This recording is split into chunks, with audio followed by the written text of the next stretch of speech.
Thank you very much, Geneviève, and back first to you, Christophe, to introduce the panelists.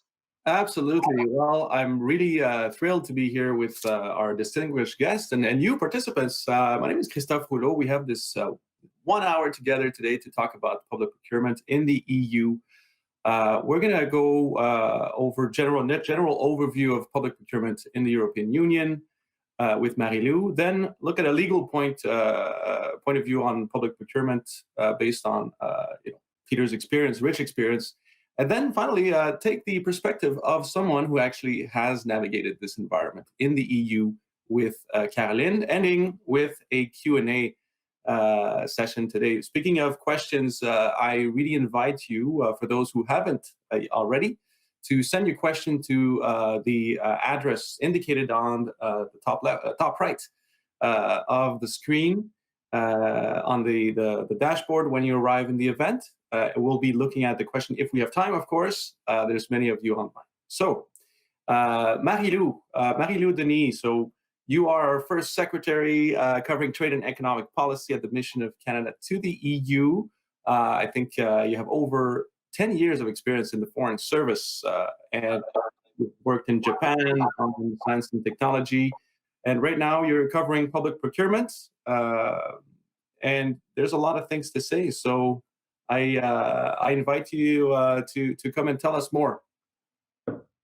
Indeed, there's a lot to say. Thanks very much, Christophe, for the kind introduction. And hello, everyone. Very pleased to be here to discuss procurement.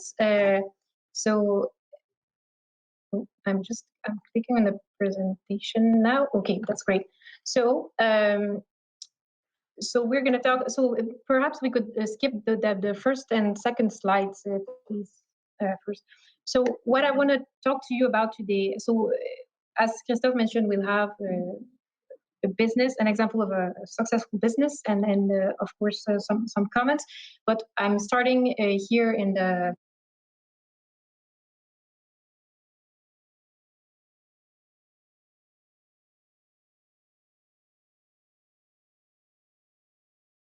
opportunities, and then the second part will cover a little bit the regulations in the EU, and most importantly for you as a business, how to access opportunities under CETA in the EU.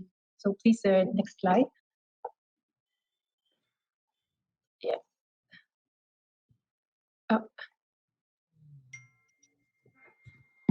Yes. So why consider the EU? Very simple question. So the key part, it's a large market. So basically, we're talking about 2 trillion euros in contracts yearly that are advertised. It's also there's a single market, so that means basically it's easy to operate from one member state to another, and more easy, I would say. But most importantly, it's a very open market and it's transparent. So what that means is that basically, and we'll cover that in a moment, but thanks to CETA as well as to EU directives, there's 170,000 contracts that are advertised annually on TED, so which is the central advertisement system of the EU. It's public, it's all accessible. And so if you compare to the US, to other markets, it's a massive amount of contracts that are available to you. Next slide, please. So when we talk about the EU, who are we talking about? So I think that's a quite important question, given, so there's the central EU institutions, obviously, are important. So that includes the EU Commission, which is the executive power, the Council, and the Parliament. So there's that. But the budget, I guess, that's at the EU level is quite limited. To give you an order of an idea, it's the EU budget. The budget of the EU member state combined is 50 times higher than the actual EU budget. So it's helpful to know EU, I guess, directions and policies in order to predict a little bit what the spending in the member states would be. But what I want to emphasize here is that what the EU market is, it's a collection of national markets which vary in size, in national preferences, as well as with their own budget and sometimes even national and subnational systems and regulations. Next slide, please. So this, in terms of size, so this is just to give you an idea of roughly where the largest amounts of contract, like the largest spenders are. So the UK, again, this is not, well, it's a different topic, but to give you again a comparison, the most important markets, I would say, in the EU are France, Italy, Germany, Poland. This is not to say that they're the only markets. The smaller markets sometimes are great opportunities as well, but it's just to say that there's sometimes more opportunities in those countries. Next slide, please. So in terms of the member states' priorities at a very, very high level, so what I would say is the public expenses in the EU in percent of GDP are quite high. So it's a total of 46%. And what I want to emphasize here as well is, again, the discrepancies between the member states. So when you look at, for example, social protection, health, public services, education, so the level of spending will vary depending on the priorities there. If you look at emerging markets, for example, more Eastern Europe, sometimes the priorities will be slightly different, a little more, sometimes a little less social protection in some of these countries as well. So it really depends on the priorities. And so I think it's important, and it really drives the actual procurement opportunities. Next slide, please. And the last part, so basically the fact that it's also decentralized. And this graph is just to show you, to give you an idea. So you have Canada here on the left. So as Canadian companies, you'll be used to dealing with different governments, with provinces. So in the EU, depending on the member state, it will be sometimes the same thing. So if you go to Belgium, for example, so it's very decentralized. So you'll deal more with the sub-central government entities. So it really is important to understand that structure before you approach the market. And in comparison, even sometimes countries that are not really federations, like Spain, are in fact very, very decentralized. And of course, if you go to smaller countries, sometimes Luxembourg, it will be more centralized. So you see, it's very important to know your specific market. Next slide, please. So in terms of broader EU trends to watch, so of course, despite the fact that member states have their own priorities, I would say that we have a relatively new EU Commission here that has quite distinct priorities. And especially right now, given the stimulus package that will come as a result of the pandemics, there's a little bit of an oversized EU budget that's coming down the pipeline. And tied to that, or partially tied, will be conditions that the EU will be asking its member states to respect. And I would say that those conditions will be mostly related to three things. So the first thing, so environment. So the EU Green Deal, as they call it, is a massive sort of policy or direction that the Commission has taken. And basically, that will influence all spending in all programs and will require sometimes companies to provide proof that they're environmentally friendly, certifications that are compatible here in the EU. So something I think to consider in terms of when you look at labeling, things like that, something to portray yourself as, I think, so that's quite important. The other aspect is the digital transition. So that's basically the second pillar, I think, and the second largest priority of the Commission. So really to digitalize systems, governments, and it will also, I think, dig quite deep into all of the EU programs. So, given that in Canada we have quite good capabilities in that field as well, I think it's significant. And so the last point I would say is that the industrial strategy here and this idea to protect EU sovereignty, to protect also the sovereignty of data, it's something important. And as Canadians, it plays a little bit in our favor because we are trusted partners. We have a good image generally. And so if you compare to US, for example, or to Chinese firms, well, notwithstanding our access, but I think generally it's good to wave the flag there and show that you're reliable as Canadian company. So that's that. So next slide, please. So here I was talking a bit about it. So it's the next EU budget. So the EU has a very specific way of organizing its budget. So it's over 7 years. It's a very complicated process to agree on it. So I won't get into the details of that. But again, what I want to emphasize there is this idea that the money will come quite quickly or reasonably quickly in 2021. Most likely maybe in the fall or something like that. So we don't know yet. But the member states know they're prepared to receive that money. And some of them have already prepared their plans of preparation in order to, they know that the envelopes are coming and they're ready to spend. And I would say that, again, watch for spending in the health sector, in the digital sector, in the environment. And that's quite important to keep in mind. Next slide, please.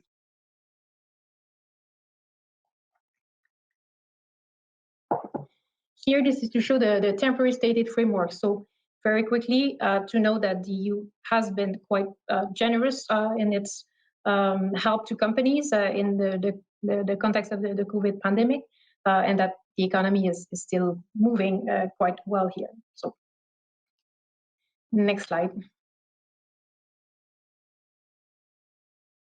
So we're moving to the second part now, which is approaching the EU market. So in terms of the actual procurement patterns and the legal basis. So how basically to understand the contracting processes and so on. Next slide, please. So here, talking about trends.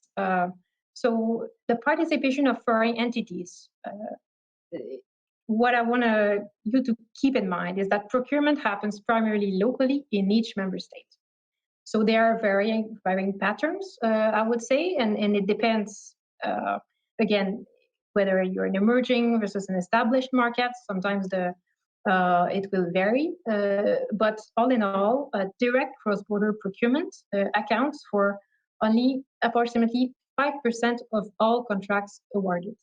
And for me, that's significant because it means that basically, so when we talk direct cross-border procurement, we talk about Canadian companies, for example, applying for a contract in a member state, or even German companies applying for a contract in France. You see, so even between member states, it's significant, those barriers still. When you move to indirect cross-border procurement, which means basically, let's say a German subsidiary or a Canadian subsidiary that's local in France, and that would apply on a contract there, then you move to 24%. So here, the conclusion is clear for me. So basically, local subsidiaries are almost 10 times more successful than foreign companies in winning bids. So knowing that, you have to be strategic. So if you're very interested in the EU market, maybe it's a good idea to localize, for example, or at least to get a reliable partner or to build partnerships to make sure that your bid will be successful. The other aspect of that is, I think, when you think about those opportunities and your chances, and so I would say if you have a niche product, it's something that there is not available maybe in the EU, or at least not available in that member state, then you might have a much better chance. So yeah, to keep in mind. And the last point, and that refers to the graph here that you have, when you look at those patterns, so technically there are some countries, so the emerging markets, for example, which are less developed, sometimes they don't have the capabilities in-house, so they'll tend to subcontract more from other countries. And that's true also intra-EU. And so also the smaller markets, so here you can see that Luxembourg, for example, I think Belgium is quite high. So the smaller the market, sometimes the more the openness, because basically the networks are not as tight maybe, or there's not as many participants on the market. So think about that as well. I mean, it's not always the obvious player. Sometimes it can be the smaller country there that's really interested and so on. Next slide, please. So here, so the second trend I wanted to mention is the participation of SMEs, because I know many of you are SMEs looking at the market, wondering if you're going to test your chances or not. So I would say that generally, the EU has quite favorable practices, which are at the advantage of companies like you. For example, they tend to divide contracts when possible into lots. So that means instead of a big work contract that's given to a large company, they'll allow it to be divided into smaller lots so that smaller companies can apply on some parts of it. And that's quite helpful. The idea also that the EU has quite strong legislation and that they try to encourage the economically most advantageous proposals instead of cost benefit. And that, of course, I think plays also in favor of either small innovative companies and also foreign firms generally. So overall, if you look at the share of successful companies, SMEs in the field, again, keep in mind, it varies from one member state to another because the policies can be different. But I would say that generally it's very high for works and service type contracts, as well as for manufacturing and construction. Next slide, please. So very briefly, so on the EU regulatory environment,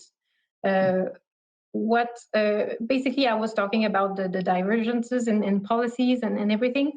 So approximately 10 years ago, the EU really realized that aspect, that it was not sufficiently harmonized and wanted to strengthen their single market. So what they did is they adopted those directives, so the procurement directive, and so a few other directives which cover supplies, services, and works in all different fields. And what those directives do is that they require all EU member states legislation to comply with standards and very standard procedures and regulations. So which is really great because it gives you some predictability. It assures you that basically in any given member state, the procedure will be more or less, well, at least the steps are similar in a simple nomenclature and so on. And the best part of this, of course, there's the predictability, but the best part is also that basically above certain thresholds, so all procurement contracts have to be advertised on TED as part of a standard form and procedure. So basically, and the thresholds are quite low. It's quite impressive. So basically, at the central level, so at the country level, so basically above €140,000, sorry. So above that threshold, all contracts have to be advertised on TED. So the threshold is a little bit higher for regional and local entities, but even at the municipalities level, at the state or provincial level, same thing. So that explains to you why there's so many contracts available publicly. And that also gives you a good sense of the access that you have if you're localizing in the EU, because you're going to have that same access. So, so that's great. So, and we'll move to the next slide. So I won't go into details about this, but again, under the directives, you have the assurance that the procedures will be relatively homogeneous, and you can see in a very simple way in the form. Once you're familiar, it's quite easy. So you have a choice between different types: open, restricted, competitive, and then you can sort of predict what you have to do. So is that you have to submit a participation request, you have how many days you have to submit tenders, so that's all intuitive. The other part is that the criteria have to be specific and objective, and that's something that helps companies as well navigate. Next slide, please.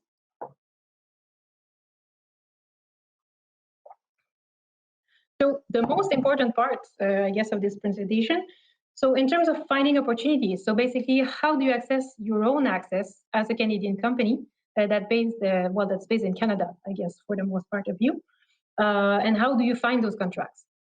Next slide, please. So in terms of your actual access and protection under CETA, so basically I explained to you a bit your access under EU directives. So basically that above threshold, you would have access if you're here in Europe. If you're based in Canada, then CETA determines your level of access. And what's interesting there is that basically the thresholds that you have in CETA are very similar to those that are basically in the EU directives, which means that, well, I mean, at the regional level, there's a little bit of a difference. You can see the threshold is a little higher there, but it's, in a nutshell, you have access to a very good number of contracts in the system. So apart from key exceptions, almost all of them. And frankly, this is significant because this is almost, it's a very good comparative advantage that we have as Canadians compared to others like Americans, just to name them again, but and others. Next slide, please. So the key CETA exceptions, so very quickly, international assistance, measures for defense and security, measures for persons with disability, and then EU has also specific exceptions in the shipbuilding, postal services, ports and airports, and broadcasting.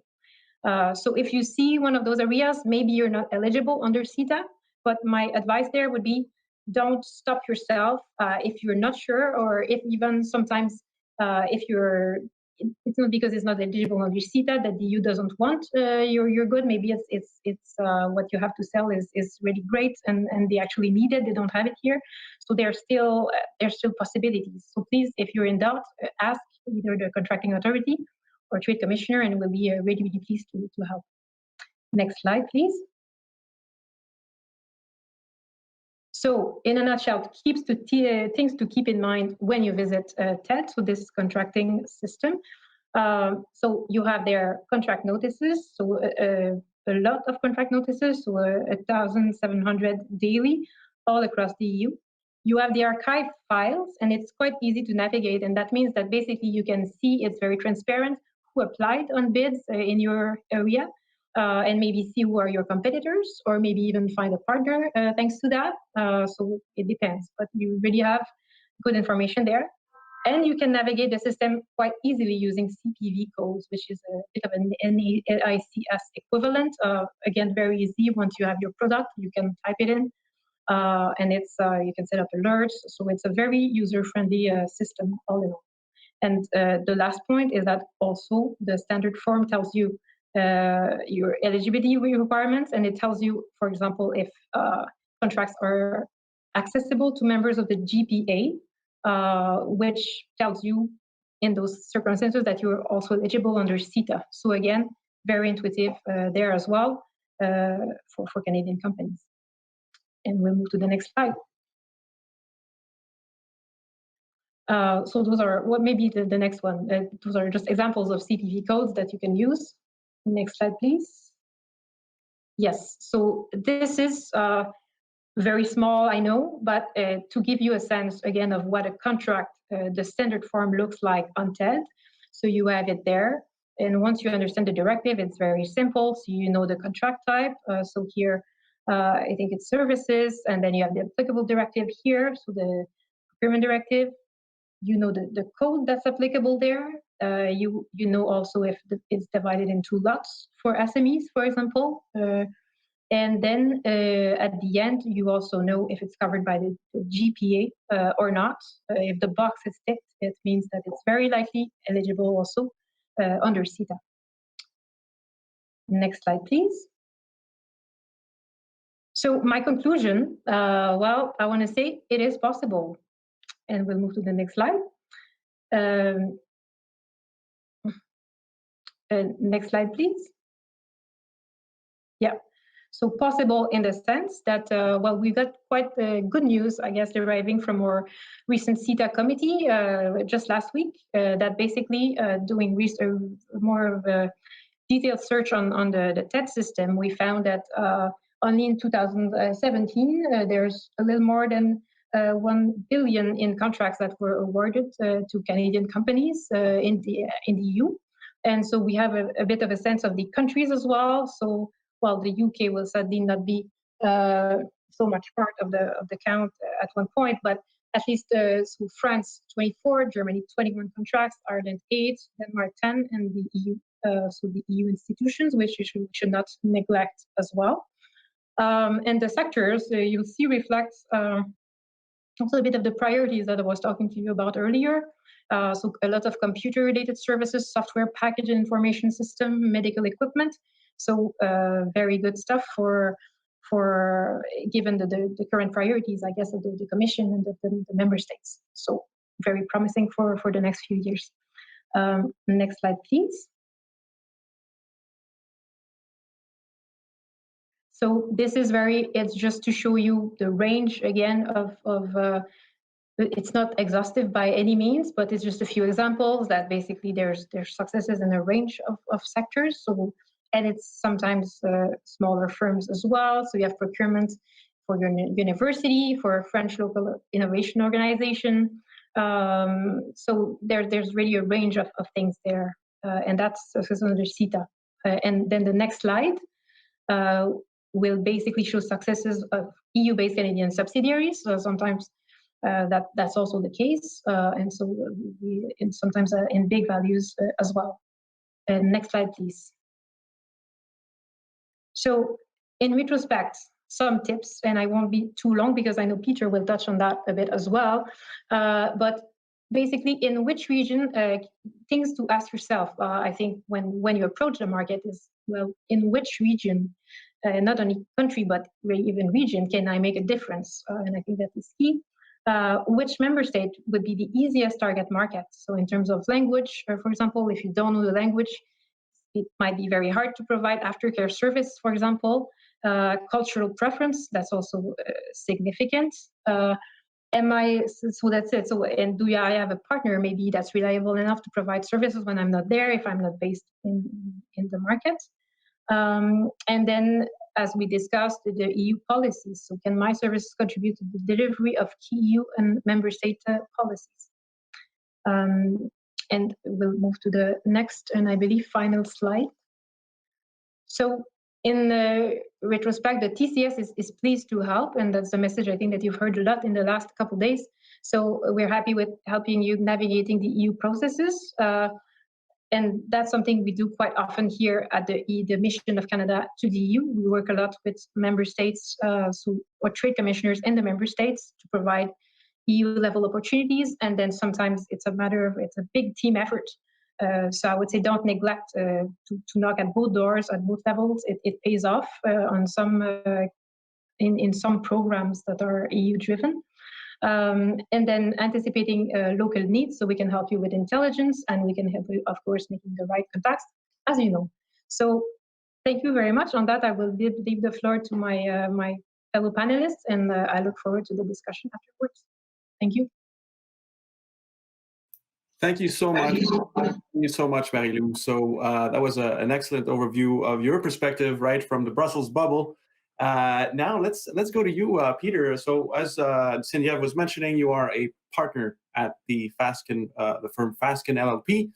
You probably heard about the firm by now. You lead the firm's procurement group, and I think you have significant expertise in international trade matters, especially disputes. Member of the Bars of Ontario and New York, and I guess all this experience and expertise has been recognized with you being nominated in Canadian Lawyer Magazine as one of the top 25 influential lawyers in Canada. So I'll give the floor to you, Peter, so you can give us a bit of your insight on public procurement. Okay, thanks a lot, Christophe. And I think that's my last slide, so I'll let the people try to get up to my first slide. And thank you to Marie-Lou. The purpose of this talk I'm going to be doing is not to get into the details. I think Marie-Lou's given you an excellent overview of some of the nuts and bolts on procurement and CETA. What I'm going to do is I'm going to talk a little bit about the kind of conversations we're having strategically with our clients, the kind of things we're dealing with other consultants and experts on why EU, why CETA, and clearly as well why procurement, because that's one of the things that we do a lot of. So let me jump right into it and talk a little bit about the state of trade. We have a lot of turbulence with some of our existing trade partners. Our three top trade partners are in a state of flux with respect to our relationship. And I'm just going to quickly go through each of them. And these are things that we think about with our clients. And ultimately, you'll see at the end that it's a case for diversification, which is probably a theme that you've heard quite a bit during this summit. So the United States, obviously, the last 4 years have been a colorful one with the United States. When Trump cites national security to support tariffs, I believe he invoked the War of 1812 and the burning of the White House in support of greater tariffs against Canada. I mean, I think a lot of people laughed about that, but the reality is that builds into it uncertainty and risk. And while we're now entering a different era with the Biden administration, and we also now have sort of a NAFTA Part 2, which is not that much different than the original NAFTA, I don't think protectionism is going to disappear anytime soon. I think the trends are very strong in the United States, and it's something that, with respect to our biggest trading partner, if you're a Canadian company, you're looking around to see, okay, well, where else can I sell my products? Where else can I do business and have certainty? And Europe is an obvious choice. There are perhaps it's not quite as simple as just simply sending a truck across the border, but it clearly is holding out a lot of opportunities for clients. And I think that means we're going to continue to see a lot of development. And CETA, of course, creates tremendous opportunities because it's a great agreement. China, is our second biggest trading partner, and our relationship with China is at a historic low. With the Huawei executive in Vancouver, we've got people being detained in China. I talk to businesses who are concerned about sending their own people to China to do business, and that, of course, has an impact on your ability to do trade. The Hong Kong situation has made it significantly worse, and I don't think that that's going to change anytime soon. And people are saying, well, maybe we can use places like Eastern Europe, where the costs may be a little bit lower, and there's a rich pool of very sophisticated computer programmers. Maybe we can turn to them to supply us with the kind of services we've been traditionally getting. And again, CETA opens up those opportunities, and that's an interesting thing to think about. And then the UK, well, I mean, the UK, as we all know, was with Europe until recently. It is independently our third biggest trading partner. Up until a few weeks ago, there was a lot of uncertainty, but now we provisionally have an agreement with them under CETA, which is not under CETA, but using CETA, which is good news. But the reality is we're going to be going into a round of further negotiations. And while everybody's quite optimistic, I'm optimistic. We don't know what's going to come out of that. Maybe it's going to be great news. I'm hopeful. Maybe the agreement is going to be bad for certain sectors. So these are all things we're thinking about. But clearly, there's a case to be made for more diversification, and Europe is an obvious choice. So next slide. Next slide. Thank you. I'm not going to go through a blow-by-blow on CETA. You've heard it, and you've got an excellent overview. Clearly, though, the big message is it is a huge trade agreement for us. It's, quite frankly, one of the broadest trade initiatives we have ever had, and it gives us significant public procurement opportunities, which I'm going to jump into shortly. But I do want to comment on a couple of things. First of all, this concept of Canada as a bridge. We as a country sit at a crossroads with Asia, and we do have an important trade agreement with Asia, the Trans-Pacific Partnership, plus we have traditional links with other countries besides China. We have, of course, the US, which is still there. And then, now we've got, of course, EU. CETA as well is being talked of as a potential template for other agreements. I mean, the UK looks to CETA as a potential template for its own relationship post-Brexit with the EU. There is talk of it being used as a template for potential agreements between the US and the EU. We already are there.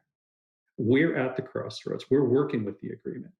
That's a tremendous opportunity for us to act as a bridge for countries, or for companies, excuse me, in countries in the EU, and to build on it.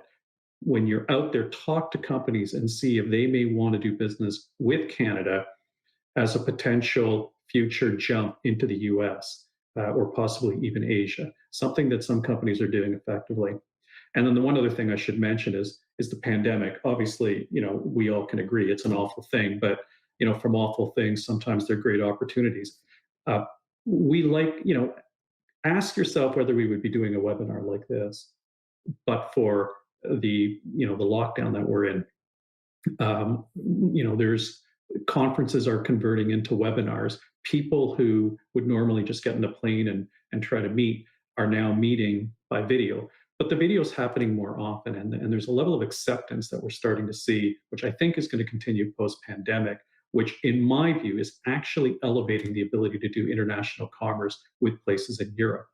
I personally am very optimistic, and people I speak to are very optimistic that we may actually be entering a period where there will be a greater international business happening, because this kind of a platform that we're on has made it a little bit easier and more accepted. The next slide. Again, I'm not going to spend a lot of time on how great CETA is, but I'll tell you, there's been some big numbers out there. The tariff situation has changed dramatically, and for businesses, they stand up and take notice. I mean, there's a bottom line impact, and that has an impact for whether or not somebody wants to do business in the EU. It just makes a lot of sense. Ultimately, you're in commerce; it's a dollars and cents type of situation. So that makes a lot of sense. Next slide.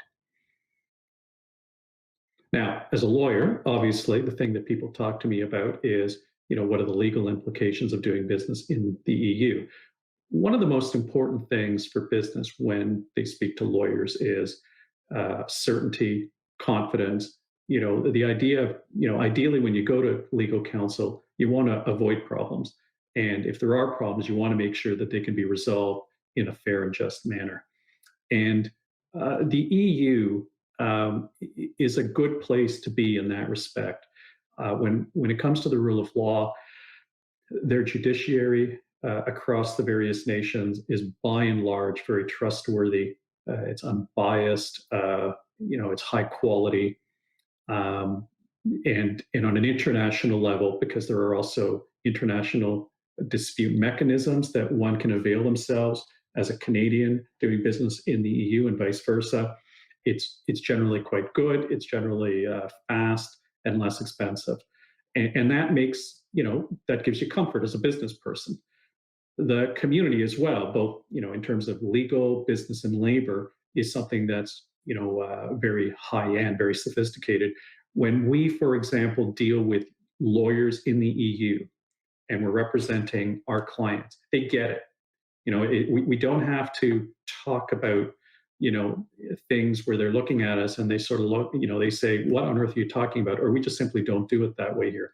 To be clear, there are differences, and you need to go to legal counsel to make sure that you cover off those differences. But by and large, it's an easy place to operate. And in terms of legal and cultural similarities, our roots are quite similar. I mean, especially in Canada, we have a common law and a civil law tradition, which is rooted into the two major legal traditions in Europe. That helps us in doing business with people in the EU from a legal perspective. And then finally, the one thing that Mary Lou talked about, which is so important, we often think in terms of exporting and importing. One of the things that you should think about is also just simply collaborating and then trying to leverage that collaboration for both markets. Helping the Europeans and yourselves exploit the Canadian market and vice versa. And when it comes to procurement, which is what I'm going to talk about next, that can become particularly important. Next slide. When you're bidding for contracts, I'm now talking about public procurement. When you're bidding for contracts, you saw the number that Mary Lou presented about how if you've got like a sub or you've got a partner in the local market, you're more likely to do better. And you don't need one. I mean, technically speaking, you can just jump onto TED, you can look at opportunities and go in and bid. But the reality is that procurements often arise in a manner where there's a need and then there's an interplay between the market and governments to try to figure out how to serve that need.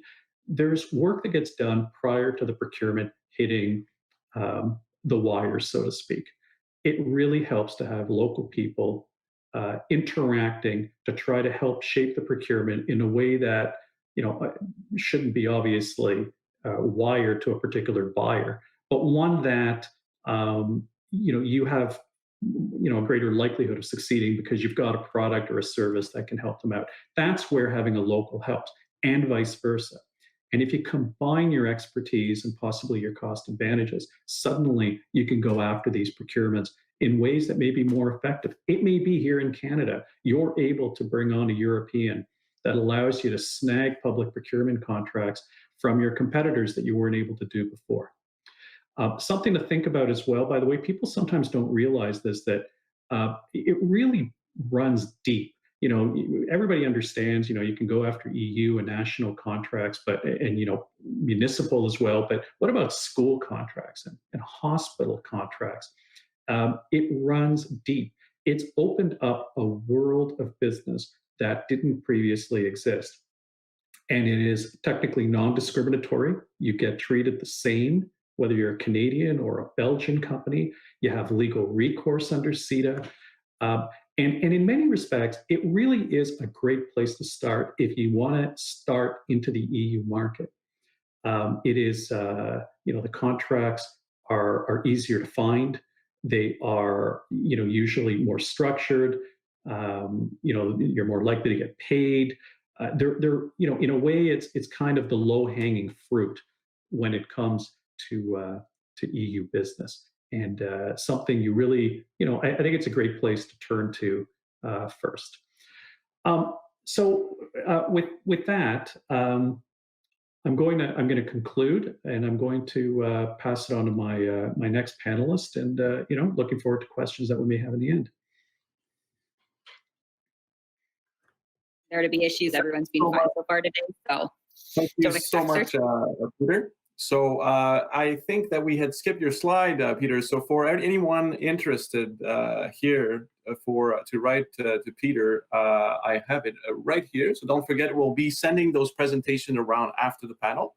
But your email is pmantas@fasken.com. Just so you know. Thank you so much, Peter, for your intervention there. And now let's turn to you, Caroline.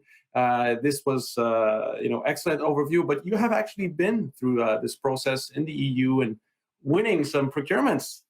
So Caroline Julien, you're the CEO and founder of CREO, C-R-E-O. You'll talk about your company, but just so you know, you won the prestigious Fernand Séguin Scholarship, worked as journalist, magazines, television, and now you are founder and CEO of CREO, based in Montreal, and creative studio and pioneer in the serious gaming industry. So over to you. Thank you very much. Bonjour tout le monde. Je suis... je vois que la note présentation s'est transformée en PDF dans un changement de couleur. Je suis vraiment désolée. Je vois ça à l'instant. Alors, je suis honorée d'être avec vous aujourd'hui. J'aimerais vous confier une anecdote.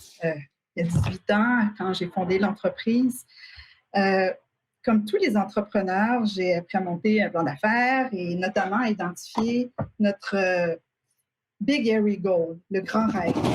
Et on a écrit à ce moment-là, on souhaitait devenir un leader international dans le jeu éducatif. Quand on démarre une entreprise et qu'on écrit ça, on l'écrit avec un sourire en coin parce que ça nous semblait tellement loin, tellement gros, too much, mais en même temps, quoi qu'il en soit, le grand rêve influence nos décisions et notre direction. Et aujourd'hui, je réalise que l'international est arrivé plus vite qu'on s'y attendait. Ceci dit, Nous ne sommes pas encore rendus où on souhaite nous rendre. Alors, c'est vraiment en toute humilité que je partage ce qu'on a appris. Diapositive suivante, s'il vous plaît. Alors, Créo est un institut de production montréalais. Notre ambition, réinventer l'apprentissage par le numérique. Diapositive suivante. Alors, on accompagne nos clients pour qu'ils souhaitent informer, captiver et mobiliser les publics de façon innovante, que ce soit dans le secteur culturel, donc les musées, les centres de sciences, le secteur éducatif, donc les acteurs de l'école, et le secteur corporatif, les organisations, les industries qui souhaitent que ce soit vulgariser leur technologie, faire découvrir leur métier et le secteur ou former les employés. Diapositive suivante. Pour ces organisations, nous créons des expériences mémorables qui donnent le goût d'apprendre. Et on cherche à engager le corps et les sens de façon ludique. Donc, par exemple, ici, les visiteurs de l'exposition Génie autochtone au Centre des sciences de Montréal manipulent un harpon virtuel pour pêcher des poissons virtuels dans une rivière projetée au sol, découvrant ainsi les techniques de pêche inuit ancestrales. Diapositive suivante. Alors, nos expériences, en fait, se déploient non seulement dans des écrans, mais également hors des écrans traditionnels pour occuper tout un espace, comme c'est le cas ici dans cette exposition, qui visait à faire découvrir aux familles comment l'esprit inventif des Premières Nations nous impacte encore aujourd'hui. Diapositive suivante. L'exposition a été lauréate, diapositive suivante, d'un Numix décerné par l'industrie numérique du Québec et prix Cascade, meilleure exposition interactive canadienne, catégorie grande institution, décernée par l'Association canadienne des centres de sciences. Diapositive suivante. Notre force, 3 ingrédients clés qui nous permettent de nous démarquer à l'international. D'une part, la vulgarisation, c'est-à-dire notre capacité à vulgariser le savoir avec rigueur et doigté pour le rendre accessible des contenus complexes à un public varié. Mais également la conception, notre capacité à concevoir avec créativité des expériences marquantes, ludiques et pertinentes qui aident à comprendre. Et finalement, la production, à notre capacité à produire avec une panoplie de moyens technologiques qui s'intègrent au design et qui permettent de faire vivre une expérience immersive, interactive, qui aide nos organisations, nos partenaires à se démarquer. Diapositive suivante. Alors, chez nous, on mise sur des approches ludiques et technologiques pour vulgariser, pour faire comprendre, pour placer le public dans une posture très active. C'est une approche qui nous a toujours aidés à traverser les frontières, bien que les moyens technologiques qu'on a utilisés ont évolué avec le temps. Diapositive suivante. Alors, les 5 premières années, nous avons misé sur la technologie CD-ROM pour commercialiser en magasin la collection de jeux d'aventure débrouillards. J'en ai ressorti les boîtes tout à l'heure, des souvenirs. Le développement international dans tout ça, eh bien, ça a été pour nous un passage obligé. Parce que, écoutez, je venais à cette époque-là de lancer Créo. Je n'avais même pas 100 000 de revenus annuels et on a déposé une demande de financement à hauteur de 1 million à Téléfilm Canada. La demande a été refusée. Mais l'analyste a été assez sympathique pour prendre le temps de nous dire, de nous rencontrer puis de nous dire que le projet était super bon, mais 1 million. En fait, on ne croyait pas à l'époque que les débrouillards, qui est une licence très forte au Québec, avaient le potentiel de rayonner à l'international, ce qui était essentiel pour rentabiliser un tel investissement. Alors, ben, j'ai fait mes valises. On est allé au Eatery, à Los Angeles, à Paris, en France, et on est revenu avec des lettres d'éditeurs intéressés à commercialiser le titre. On a redéposé, on a eu le financement et on a commercialisé en France, en Angleterre, en Océanie, en Russie. Diapositive suivante. Alors, conclusion, ne pas attendre, je suis vraiment désolée, ça ne sort pas comme... Ne pas attendre de devenir un géant avant de sortir du Canada. Le développement international peut aider à donner une impulsion, même au démarrage. Mais le meilleur est à venir. Peu après, on a appris qu'on peut rayonner à l'international sans même prendre l'avion. Diapositive suivante. Quand la technologie CD-ROM s'est effondrée, remplacée par la technologie Flash, les jeux en ligne, on a commencé à développer Science en jeu, qui est un monde virtuel, multijoueur. Les jeunes y entraient dans la peau d'un personnage qui les représentait, un avatar, pour chatter avec d'autres jeunes et explorer un immense univers développé avec le Fonds des médias du Canada et une cinquantaine de partenaires canadiens et internationaux de différents secteurs, la santé, le pharmaceutique, l'environnement, le génie, la foresterie et les acteurs de l'école. Diapositive suivante. Alors ici, par exemple, un jeu diffusé sur la plateforme, réalisé avec le secteur maritime, la SODES, la Société de développement économique du Saint-Laurent. Les élèves utilisent leurs compétences en mathématiques pour livrer de la marchandise virtuelle. Le monde virtuel a rejoint plus d'1 million de jeunes de 122 pays. Et on a réalisé à ce moment-là que le numérique nous permettait de rayonner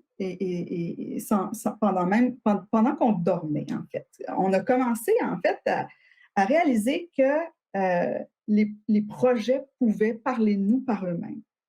Et quand on a commencé à se déplacer à l'étranger, on a réalisé qu'on était déjà un petit peu connus. Ces années-là, je me souviens, on s'est déplacé à Lyon dans un congrès de Serious Gaming. On arrive à l'inscription, on obtient notre sac de congressiste à l'intérieur duquel il y avait une petite brochure sur l'industrie du Serious Gaming, présentée à travers 5 projets clés, dont le nôtre. On ne savait pas. Belle surprise. Et ensuite, la semaine d'après, on monte à Paris, pour le salon Éducatech, pour s'adresser à la communauté d'enseignants. On découvre que l'Éducation nationale nous connaissait déjà et qu'on était assez intéressant pour que des directeurs de musées prennent le train de Bordeaux, de Nancy pour venir nous rencontrer. Ils sont devenus partenaires de Science en jeu. Avec la Vigie de l'eau, on a démarré un jeu sur les fleuves dans un restaurant sur une péniche en bordure de la Seine. Mémorable. Diapositive suivante. Conclusion. Désolée. La technologie numérique est un formidable levier pour se propulser hors de nos frontières. On a appris en fait que la technologie pouvait parler de nous-mêmes. Mais le meilleur est à venir. On a appris peu après également que notre réseau local pouvait aussi être un levier. À l'époque de Science en jeu, on recevait des appels de musées ou d'organisations européennes qui nous disaient « On aimerait travailler avec vous, on aimerait faire partie de votre aventure, mais on n'est pas censé vous donner un contrat. Vous n'êtes pas européen.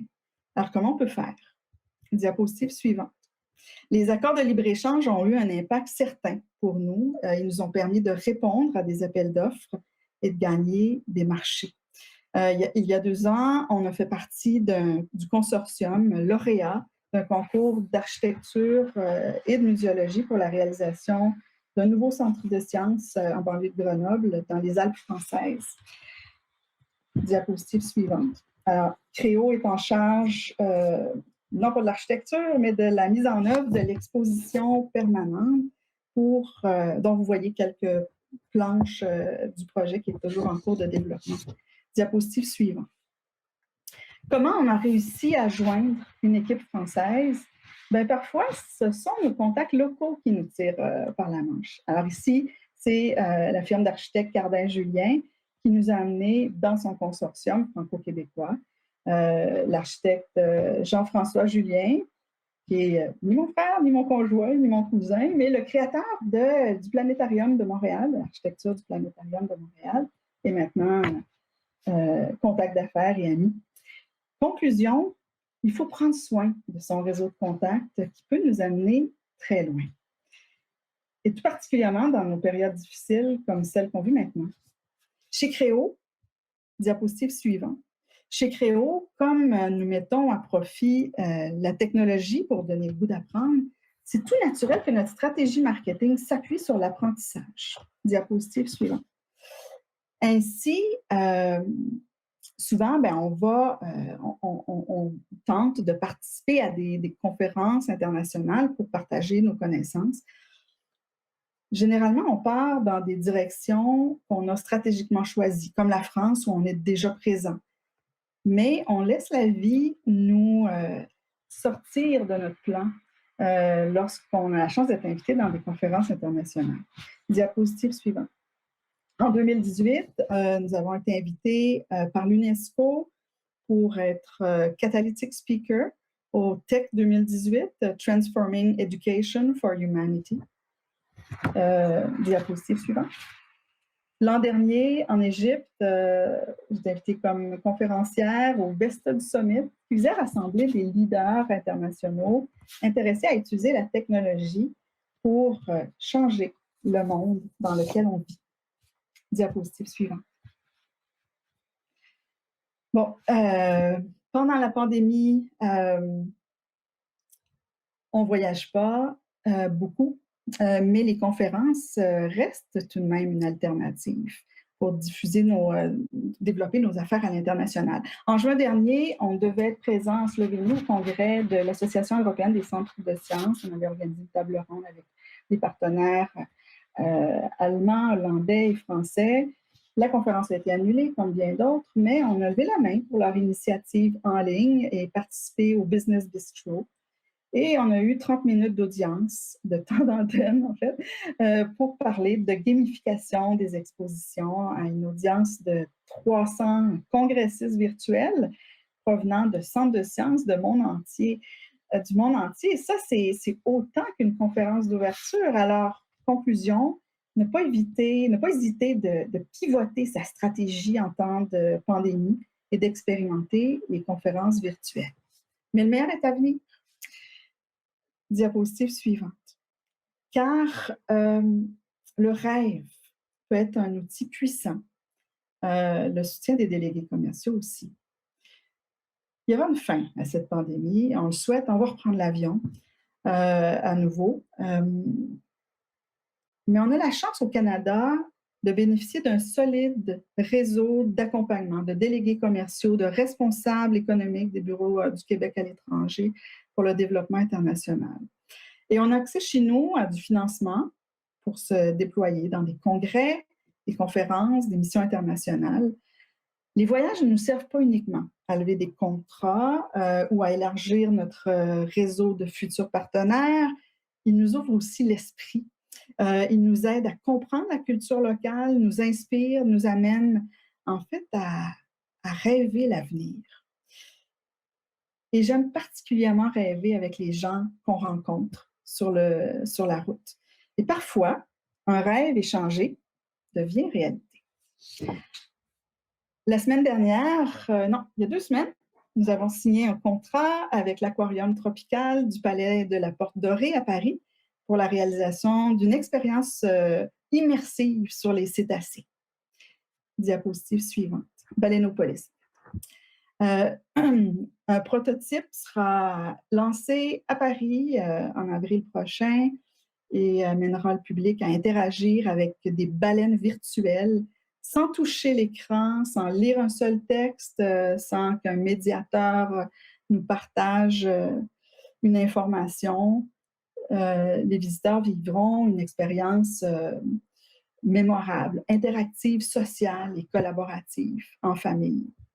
Et donc, les diapositives suivantes, nous en sommes à modéliser, animer en 3D, haute définition, des baleines, en mettant à profit le savoir-faire de l'équipe de l'aquarium tropical et un comité scientifique très exigeant. En fait, on a choisi de se mettre la barre très haute parce que, diapositive suivante, on réalise que ce projet-là a un immense potentiel pour la commercialisation internationale dans les centres de sciences, diapositive suivante, dans les muséums de nature, dans les aquariums. Et donc, on n'a pas terminé de travailler avec les organisations canadiennes qui soutiennent l'exportation. Diapositive suivante. Conclusion, prendre le temps de rencontrer les délégués commerciaux, les responsables économiques des bureaux du Québec à l'étranger et ne jamais arrêter de partager nos rêves avec tous ceux que l'on rencontre à l'étranger, parce que plus souvent qu'autrement, les rêves deviennent réalité. Et, diapositive suivante, c'est ainsi qu'on contribue, un jeu à la fois, à changer le monde. Merci. Excellent, Caroline. Merci beaucoup pour ce bel exposé qui nous fait rêver. Alors, pour tous les participants et participantes, sachez qu'on va distribuer les présentations de nos panélistes et je dois avouer, Caroline, votre présentation, elle en jette dans sa version originale. Malheureusement, on n'a pas pu refléter toute la dimension qui est reliée à votre expertise, finalement, qui est l'animation et le graphique. Alors, soyez attentifs quand vous recevez la présentation de Caroline, là, quand vous allez l'ouvrir, vous allez voir que c'est pas juste 2D là, que vous avez, elle en envoie. Si je comprends bien, Caroline, donc dans vos leçons que vous avez eues, c'est que vous avez découvert que vous êtes devenue exportatrice pas mal peut-être plus rapidement que vous pensiez. Je me demandais, peut-être, on a quelques temps, on a peut-être 2 minutes pour peut-être en savoir plus sur, selon vous, l'importance d'avoir un partenaire. Vous en avez déjà parlé dans votre présentation. Quelle est l'importance d'avoir un partenaire sur le terrain là, qui peut vous aider à naviguer à travers l'environnement local? C'est essentiel, en fait, le partenaire local, parce que, d'une part, je pense que quand on répond à des appels d'offres, on l'a dit tout à l'heure dans les présentations, je pense que c'est Marie-Lou, que ça rassure le client d'avoir un consortium qui inclut un partenaire local. Chacun y amène de son expertise. Le partenaire local aussi peut une proximité, une autre connaissance du besoin du client. On se complémente. Donc, on a toujours, en fait, des projets qui impliquent des entreprises locales. Donc, par exemple, en ce moment, pour le projet de Baleineaupolis, il y a un directeur technique local qui nous permet de visualiser les lieux, de nous aider à faire l'analyse technique de projection. Et puis, non, c'est essentiel. Surtout en ce temps de pandémie, en effet, si vous avez des gens sur le terrain, ça peut être un petit avantage, je peux imaginer. On va pouvoir installer sans se déplacer, si jamais on ne peut pas se déplacer. Absolument. Perhaps a quick word there, Peter. We have 1 minute. I'm looking here. You mentioned, how this environment is a little unstable, but the EU is a good destination. What do you think is one of the edges of our Canadian companies in like when competing in the EU? Oh, I think you're on mute, Peter. Thank you. I think they like us. The Europeans just, there's an affinity between Canadians and Europeans, in some respects, even more than with the United States. There's just, even with the language differences and some of the cultural differences, there's a bond. We seem to think very similarly. We seem to view business very similarly, maybe because we are not huge countries. I mean, there's a lot of small countries that make up the EU. We understand that we have to trade. We've got to do business. We've got to look outside rather than inside.